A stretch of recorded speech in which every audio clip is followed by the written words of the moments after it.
سلام کو عام کرو۔ حضرت طفیل رحمۃ اللہ علیہ حضرت عبداللہ ابن عمر رضی اللہ تعالیٰ عنہ کے شاگرد تھے۔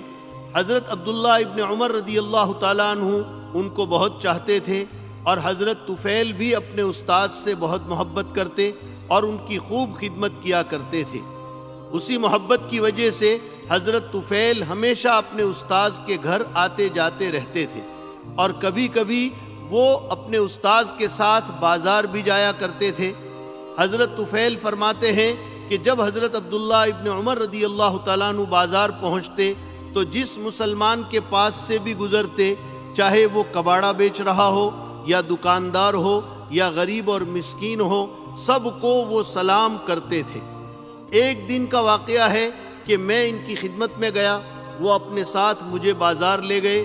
میں نے کہا آپ بازار جا کر نہ تو کسی دکاندار کے پاس رکتے ہیں، نہ کسی سامان کے بارے میں پوچھتے ہیں، نہ کسی چیز کی قیمت معلوم کرتے ہیں، اور نہ ہی بازار کی کسی مجلس میں بیٹھتے ہیں، تو پھر حضرت آپ بازار کیوں جاتے ہیں؟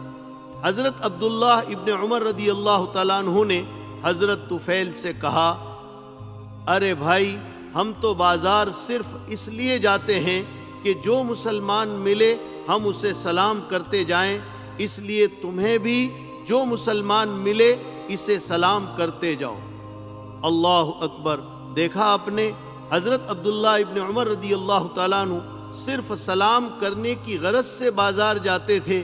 کتنا خیال تھا ان کو سلام کرنے کا، اور وہ سلام کو کس قدر اہم اور نیکی کا کام سمجھتے تھے۔ اس لیے ہمیں بھی چاہیے کہ ہم بھی سب کو سلام کریں۔ اگر کہیں جائیں تو جو بھی ملے، چاہے وہ ہم سے چھوٹا ہو یا بڑا، چاہے ہم اسے پہچانتے ہوں یا نہ پہچانتے ہو، سب کو سلام کریں۔